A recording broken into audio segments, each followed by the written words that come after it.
All right, Shalom. First and foremost, we give all praise, honor, and glory unto the Most High God, Yahweh. We do so in the name of His only begotten Son, who the world calls Christ, Yahweh Shai. It's your brother, Chief Priest, Al-Azar Ben Loy, aka the Guerrilla Hebrew. It's the brother Hassan.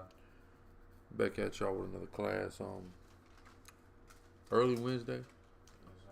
Real early Wednesday morning. It's 4:30 a.m. here in Dallas. I'm getting ready to get started as we do it every week. I'm going into some of the history as well as the Torah through the spirit and power of Yahweh Shem Yahweh Shai. Shabbat Shalom.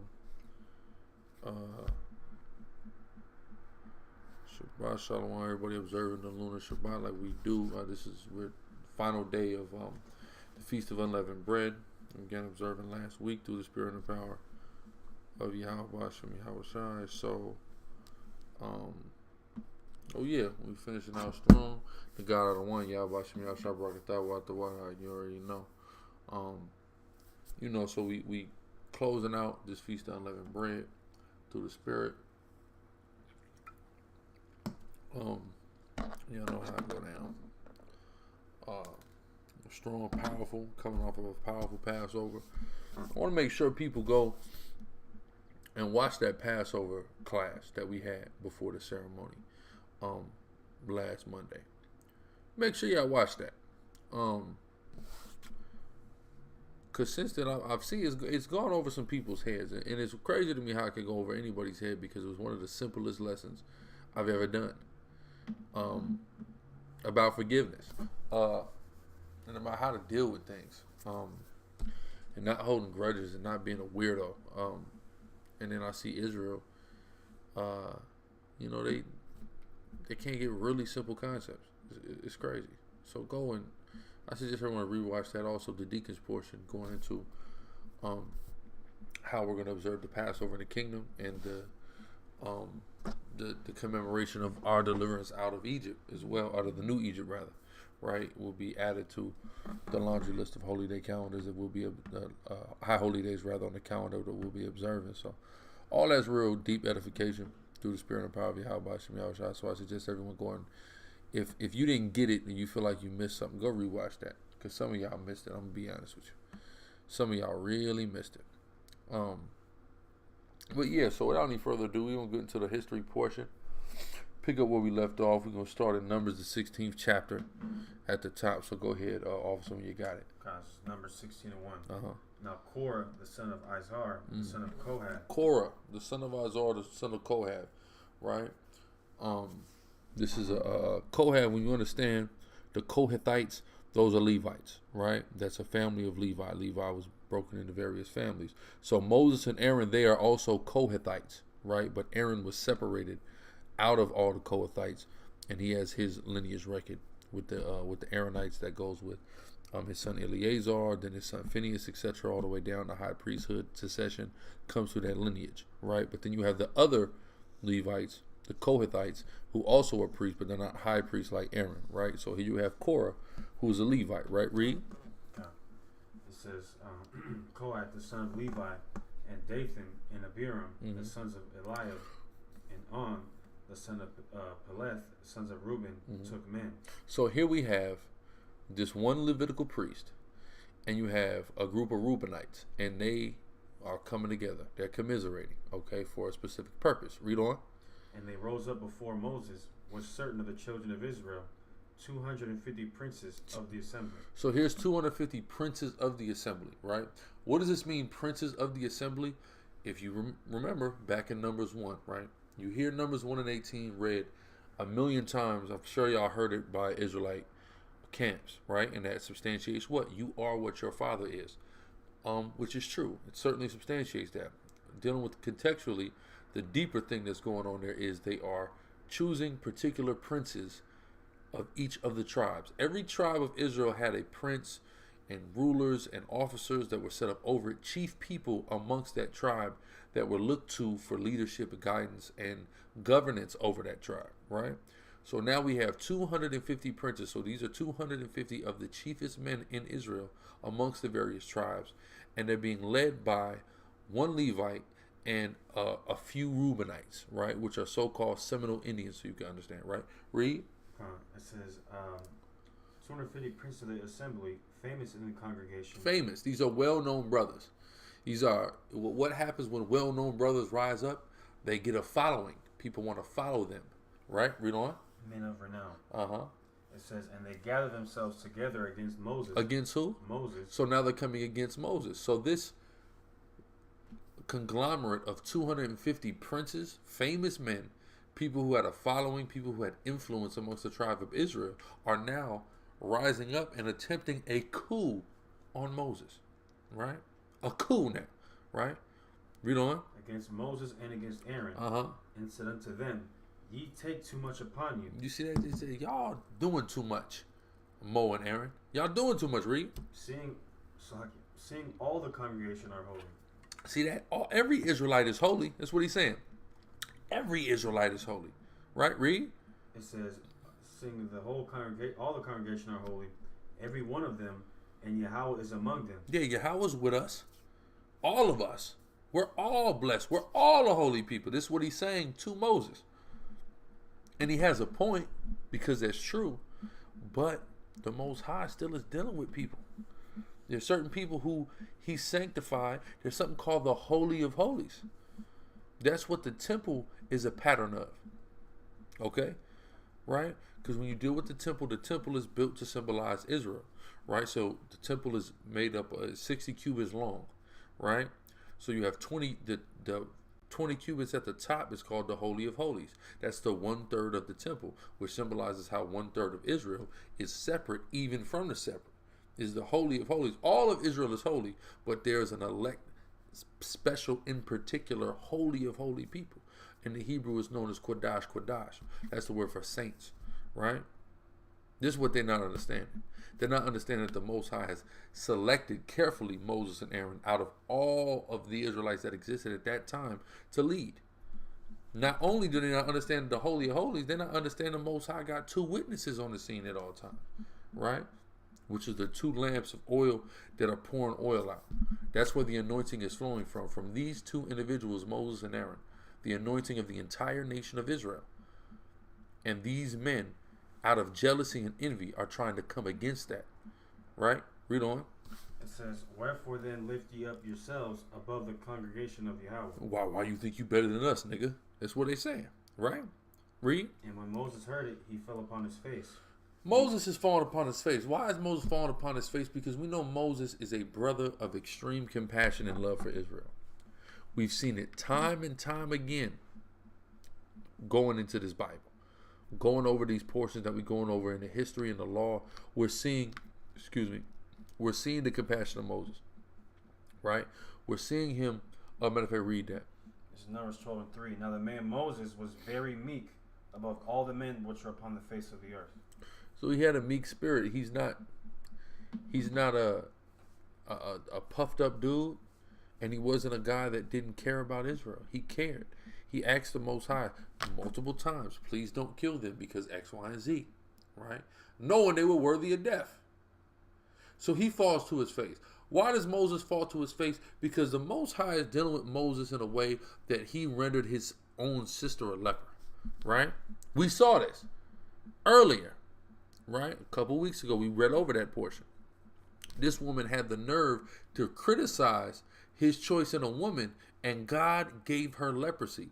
After he dealt with her, after she was a prophetess, after he gave her visions, he rendered her a leper temporarily for opening her mouth against this man.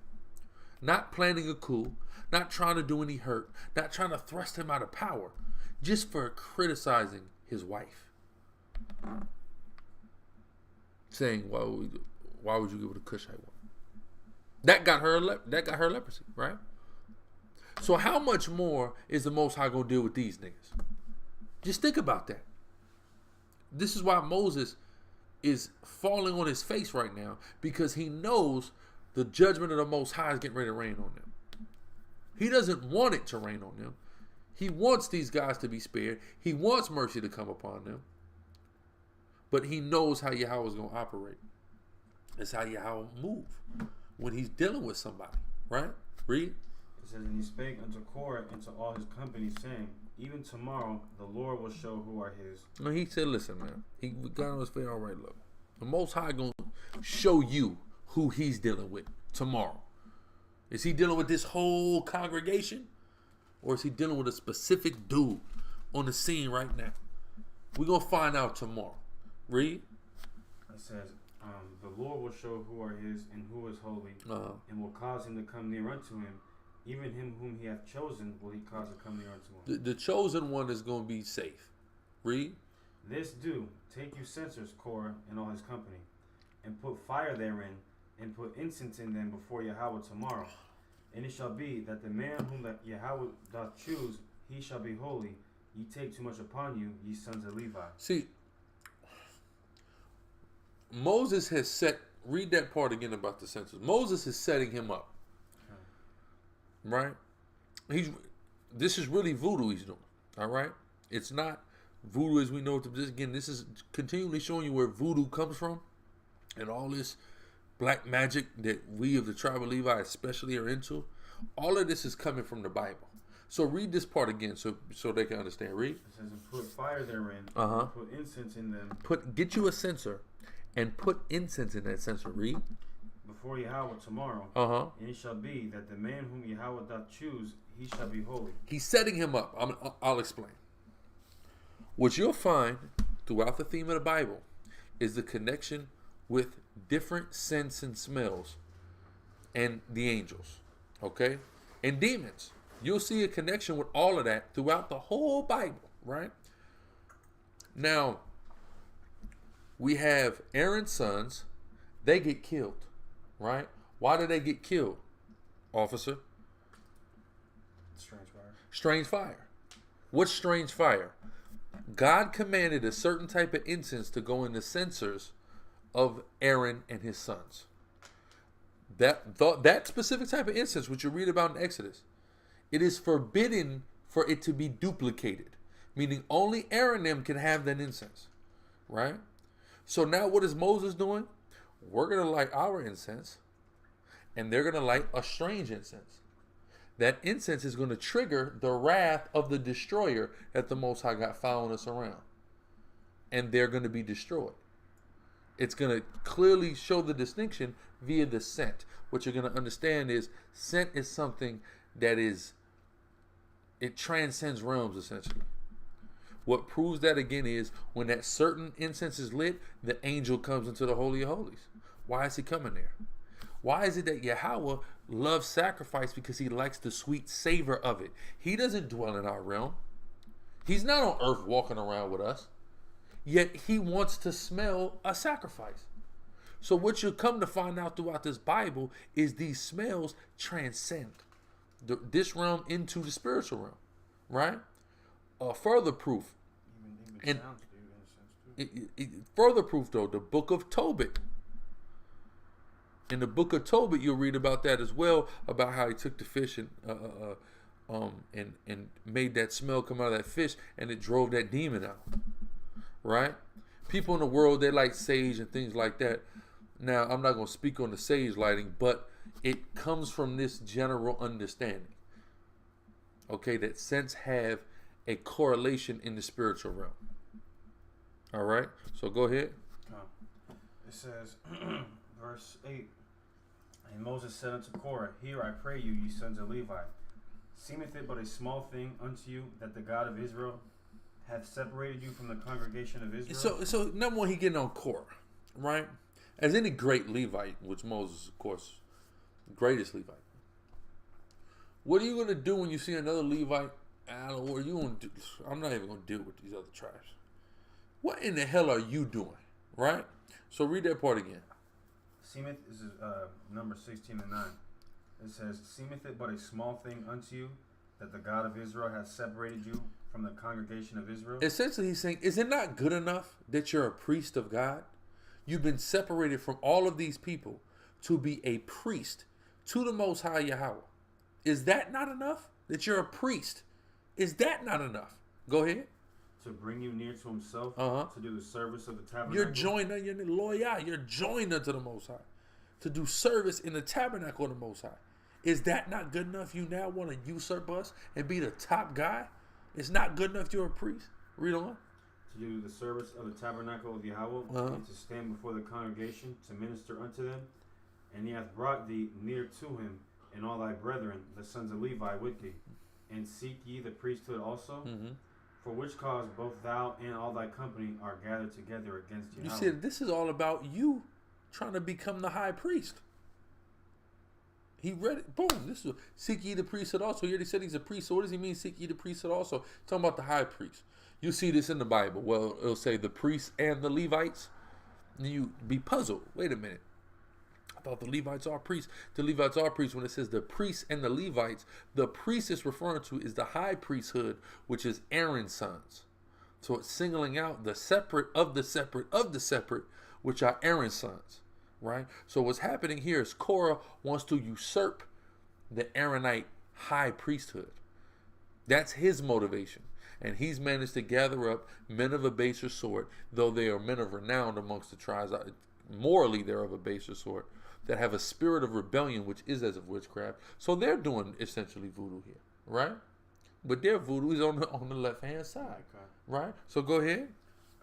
It says, and to stand before the congregation to minister unto them, and he hath brought thee near to him, and all thy brethren, the sons of Levi with thee, and seek ye the priesthood also, for which cause, for which cause both thou and all thy company are gathered together against the Lord. And what is Aaron that ye murmur against him? And Moses sent to call Dathan and Abiram, the sons of Eliab. So he's getting to the bottom of this. This is all about Aaron. You don't like Aaron. You're mad Aaron's the one that was chosen, right? Because mind you, these are all the sons of Kohath. Oh, why does Aaron get to be chosen? That's the spirit this nigga Korah is in. A spirit of envy. Read. It says, and what is Aaron? And Moses sent to call Dathan and Abiram, the sons of Eliab, which said, we will not come up. Is it a small thing that thou hast brought us up out of a land that floweth with milk and honey, to kill us in the wilderness? So now here is, these are two, this is a band of rebels here that have banded together, right? But they have different agendas. Korah wants to be the high priest. Dathan and them want to go back to Egypt. Right? Go ahead. It says, except thou make thyself altogether a prince over us. Moreover, thou hast not brought us into a land that floweth with milk and honey, or given us inheritance of fields and vineyards. Wilt thou put out the eyes of these men? We will not come up. And Moses was very wroth, and said unto Yahweh, respect not thou their offering. See that? So here's what happens. They saying we will not come up. They were supposed to come up and approach near the tabernacle, right? And they're like, nah, nigga, we ain't coming up, right? You ain't running this. So what does Moses say? Okay, these proud bastards. He said, respect not their offering, right? Reject their offering. Go ahead. Respect not thou their offering. I have not taken one ass from them, neither have I hurt one of them.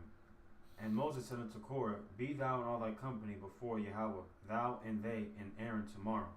And take every man his censer, and put incense in them, and bring ye before the Lord every man his censer. 250 censers, thou also and Aaron, each of you his censer.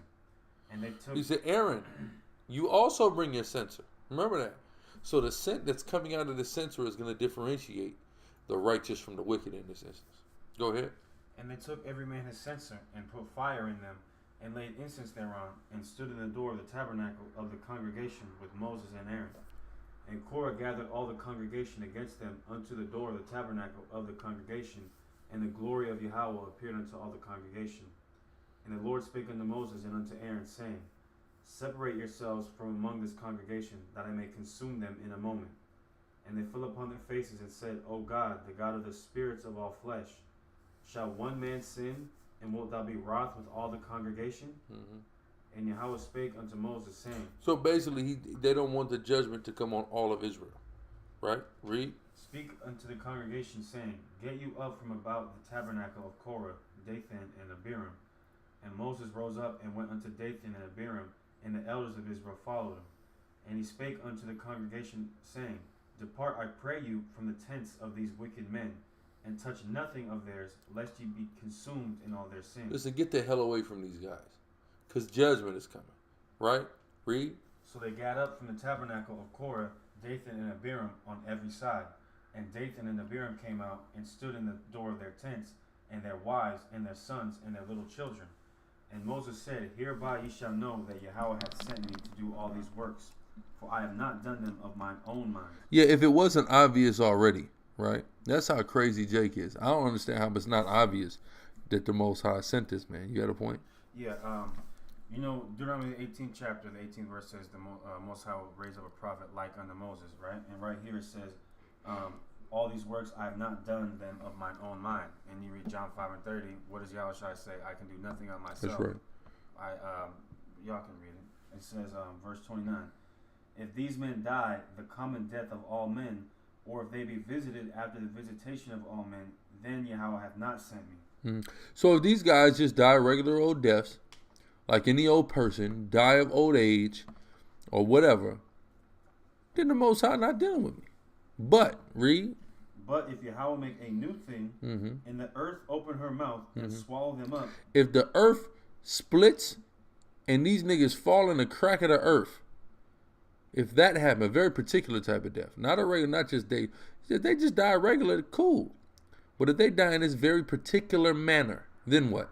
With all that pertain unto them, and they go down quick into the pit, then ye shall understand that these men have provoked Yahweh. Then you go know who the Most High is with, based on that. Right? Go ahead. And it came to pass, as he had made an end of speaking all these words, that the ground clave asunder that was under them. As soon as he got done talking, the Most High showed who he was dealing with in that instant, and broke that ground in half. Read. And the earth opened her mouth and swallowed them up, and their houses, and all the men that appertain unto Korah, and all their goods. They and all that appertained to them went down alive into the pit, and the earth closed upon them, and they perished from among the congregation. And all Israel that were round about them fled at the cry of them, for they said, Lest the earth swallow us up also. And there came out a fire from Yahweh and consumed the 250 men that offered incense. So they was swallowed up by the damn earth, right? By the holy earth, the blessed earth. And the rest that was left over that didn't get swallowed by the earth, the Most High sent the destroyer. Who's the destroyer? Yahweh is in that chariot. Destroying. And he sends flames out of that chariot and destroys those 250 men that dare come against the prophets of the Most High. Right? Go ahead. Why? Because they want to be private. Jealousy.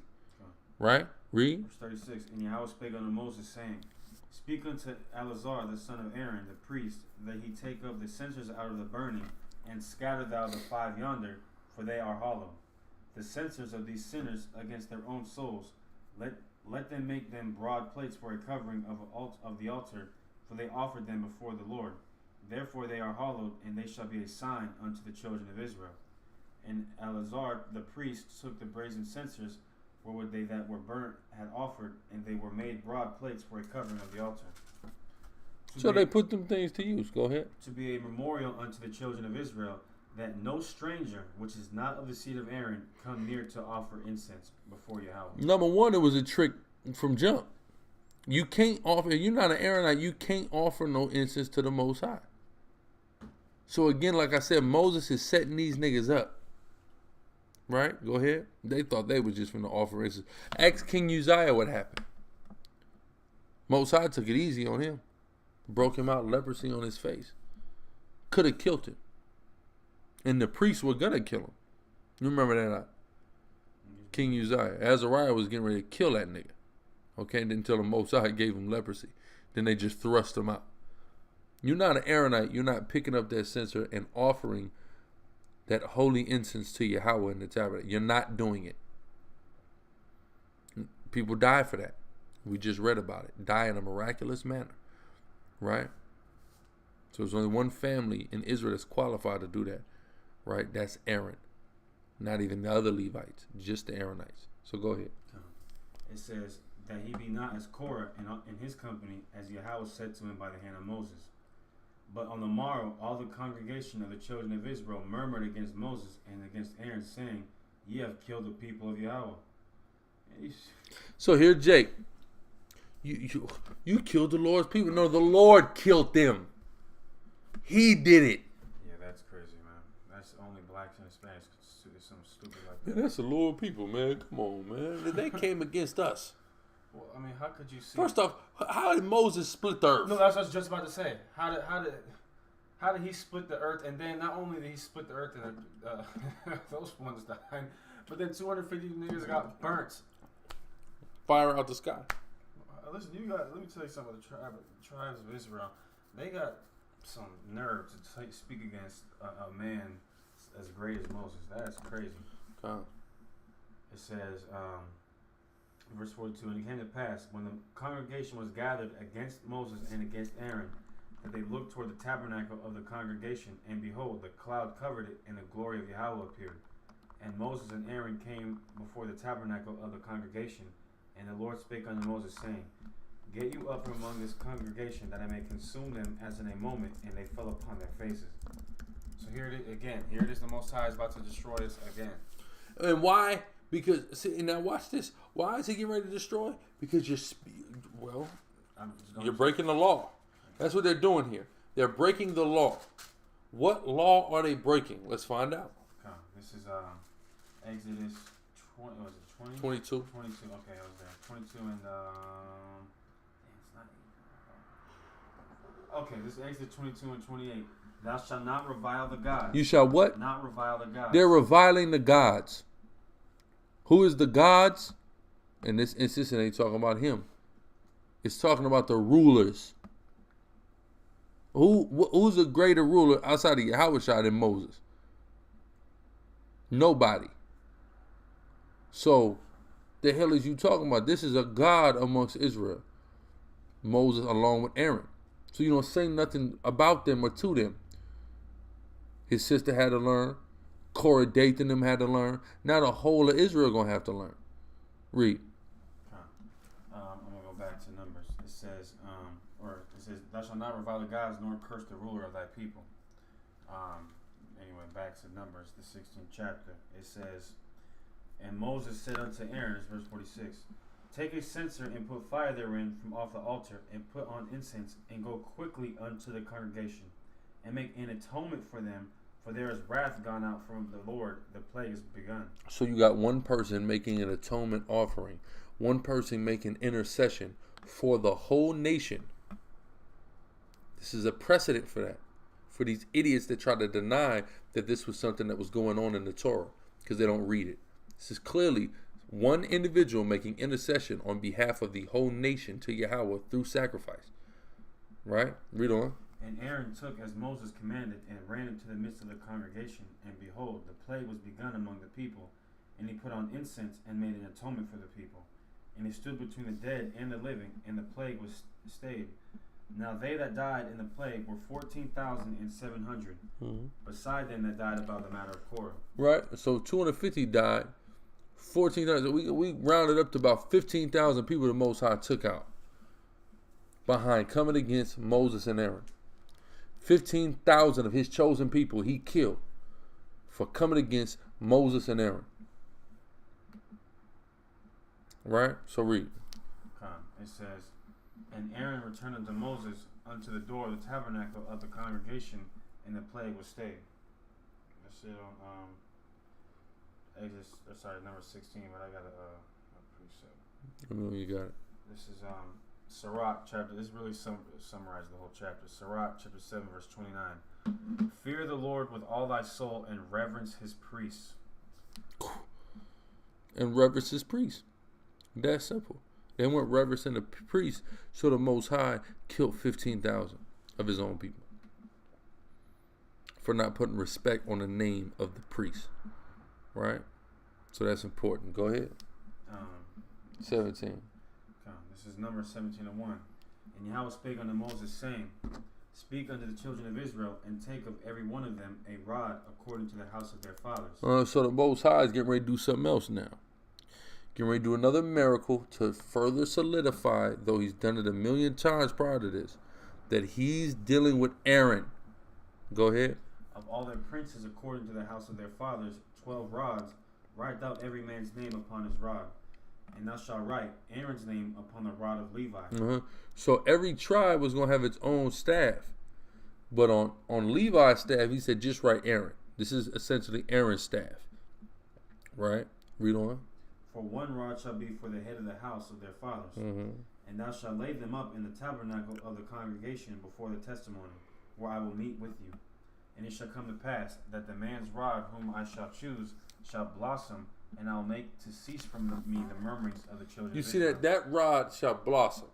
This is important to understand, because what we're dealing with essentially with a staff is an inanimate object. And the Most High is saying he's going to make an inanimate object into a living thing. This is one of the biggest miracles in the Bible. An inanimate object. It's been cut off from its source of life, which is the tree that it comes from. Right? Cut from that. It has no life. The Most High said he's going to make it to flourish. That's miraculous. Right? And that's a sign of what? He's dealing with Aaron. Go ahead. Okay. It says, and thou shalt write Aaron's name upon the rod of Levi, for one rod shall be for the head of the house of their fathers. And thou shalt lay them up in the tabernacle of the congregation before the testimony, where I will meet with you. And it shall come to pass that the man's rod whom I shall choose shall blossom, and I'm tripping. I read it. And I'll make to cease from me the murmurings of the children of Israel, whereby they murmur against you. And Moses spake unto the children of Israel, and every one of their princes gave him a rod apiece, for each prince one according to their fathers' houses, even 12 rods, and the rod of Aaron was among their rods. And Moses laid up the rods before Yahweh in the tabernacle of witness. And it came to pass that on the morrow Moses went into the tabernacle of witness, and behold, the rod of Aaron for the house of Levi was budded and brought forth buds. You see that? The staff of Aaron was budded and brought forth buds, meaning it became a living thing. It was alive. It had been cut from a tree. It had been an inanimate piece of wood. All this time, Yahweh made it alive. It had an ecosystem, so you can understand. This staff, this shows how much the Most High was dealing with Aaron. Right? Read on. And brought forth buds and bloom blossoms. And bloom blossoms. Had plant life. Go ahead. And yielded almonds. And yielded what? Almonds. So not only did this staff have plant life, it actually produced food in the form of almonds that you can eat. A very healthy food, might I add. That's the Most High showing how much he's dealing with Aaron, is I'm going to turn an inanimate object to a flourishing thing to show you this is who I'm dealing with. This Levite over here. Read. And Moses brought out all the rods from before Yahweh unto all the children of Israel, and they looked and took every man his rod. And the Lord said unto Moses, bring Aaron's rod again before the testimony, to be kept for a token against the rebels. And thou shalt quite take away their murmurings from me, that they die not. And Moses did so as the Lord commanded him, so did he. And the children of Israel spake unto Moses, saying, behold, we die, we perish, we all perish. Whosoever cometh anything near unto the tabernacle of Yahweh shall die. Shall we be consumed with dying? 18? 18, read to verse 13. This is Numbers chapter 18, verse 13. No, 1 to 13. Start at 1, read all the way to 13. Yes, Numbers chapter 18, verse 1, right? Okay, you called 13. Man. Okay, my fault. You all right. This is Numbers chapter 18, verse 1. And Yahweh said unto Aaron, thou and thy sons and thy father's house with thee shall bear the iniquity of the sanctuary. And thou and thy sons with thee shall bear the iniquity of your priesthood. And thy brethren also of the tribe of Levi, the tribe of thy father, bring thou with thee, that they may be joined unto thee, and minister unto thee. But thou and thy sons with thee shall minister before the tabernacle of witness. And they shall keep thy charge, and the charge of all the tabernacle. Only they shall not come nigh the vessels of the sanctuary and the altar, that neither they nor ye also die. And they shall be joined unto thee, and keep the charge of the tabernacle of the congregation, for all the service of the tabernacle, and a stranger shall not come nigh unto you. And ye shall keep the charge of the sanctuary. Again, in this instance, who's a stranger? A non-Aaronite. That's a stranger here. Someone who is not of the lineage, patrilineage of Aaron. That's who the stranger is in this context. So, yes, stranger does mean Israelite sometimes. Don't let nobody ever tell you otherwise. Stranger can be referencing a non-Levite. A stranger can be referencing a non-Aaronite. Stranger can be representing just an Israelite in general who was born outside of Israel and has came back, right? Israelite who was Hellenized or amalgamated into some form of other culture could be called a stranger. So yes, there are strangers amongst Israel that are Israelites. Stop using that word as an excuse to continually love the devil the Bible speaks of. Right? So read. Okay. It says, and ye shall keep the charge of the sanctuary and the charge of the altar, that there be no wrath any more upon the children of Israel. And I behold, I have taken your brethren the Levites from among the children of Israel. To you they are given as a gift for Yahweh, to do the service of the tabernacle of the congregation. Therefore thou and thy sons with thee shall keep your priest's office for everything of the altar, and within the veil, and ye shall serve. I have given your priest's office unto you as a service of gift. And the stranger that cometh nigh shall be put to death. Shall be what? Put to death. See that? Who is the stranger? The non-Levite at this point. He got to get put to death if he come near towards the certain Levitical operations that he had no business being around. Okay, go ahead. It says, and Yahweh spake unto Aaron, behold, I also have given thee the charge of mine heave offerings of all the hollow things of the children of Israel. Unto thee have I given them by reason of the anointing, and to thy sons by an ordinance forever. This shall be thine of the most holy things, reserved from the fire. See that? Reserved from the fire, the most holy things. That's what the priests eat.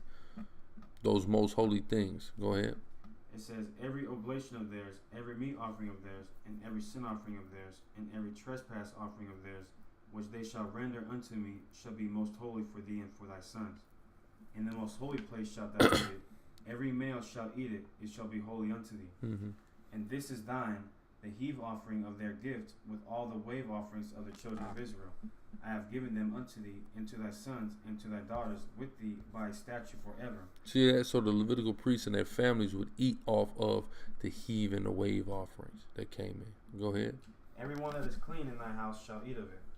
All the best of the oil, and all the best of the wine, and of the wheat, the first fruits of them, which they shall offer unto Yahweh, them have I given thee. So all the first fruits, when they come for the first fruits, that's for the Levites. Go ahead.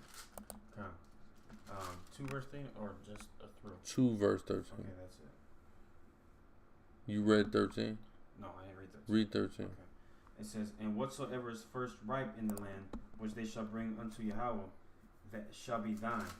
Mm-hmm. Every one that is clean in thine house shall eat of it. Right. So, I mean, there you have it. That's how it worked.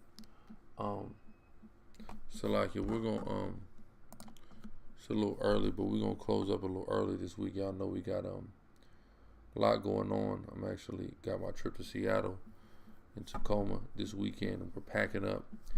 Actually getting ready to make this move to Atlanta next week. So, it's a lot going on. Just want to make sure we fed y'all, with class per usual, you know, but we got a lot going on, so we're gonna call it a class with that, y'all. But the situation room should be tonight, through the Spirit. A lot of premieres coming on all 3 channels: Sicarii Public Enemies, Sicarii Water, so look out for that. Email your questions in, etc. Also, that live stream we did last night, Vlad TV actually had it taken down. So we're probably going to put it on Patreon, so just look out for that. Keep your eye out for that. But again, with that, we're going to give all praise, honor, and glory to Yahweh, by Hashem Yahweh Shai, and say Shalom. Shalom.